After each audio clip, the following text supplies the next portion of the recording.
உன் தேவனாகிய கர்த்தரிடத்தில் உன் முழு இதயத்தோடும் உன் முழு ஆத்மாவோடும் உன் முழு கருத்தோடும் அன்பு கூறுவாயாக. ஆவின் கனிகள் சந்தோஷம். கர்த்தருக்குள் எப்பொழுதும் சந்தோஷமா இருங்கள், சந்தோஷமா இருங்கள் என்று மறுபடியும் சொல்லுகிறேன். பிலிப்பியர் 4:4.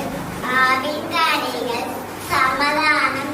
சமாதானம் பண்ணுகிறவர்கள் பாக்கியவான்கள், அவர்கள் தேவனுடைய புத்திரர் எனப்படுவார்கள். ஆவின் கனிகள் நீடிய பொறுமை. நீங்கள் நீடிய பொறுமையோடு இருந்து உங்கள் இருதயங்களை ஸ்திரப்படுத்துங்கள். கர்த்தரின் வருகை சமீபமாய் இருக்கிறது.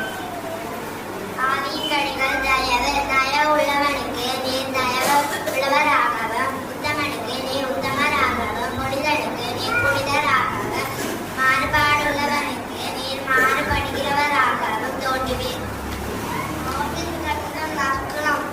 முன் முந்தின நற்குணத்தை பார்க்கிறோம், முன் பிந்தின நற்குணம் முக்கியமாய் இருக்கிறது.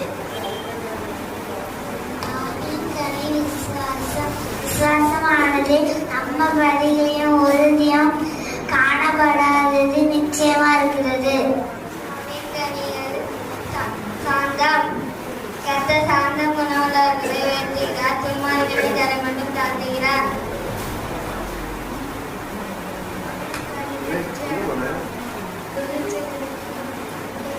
இதமாக உள்ள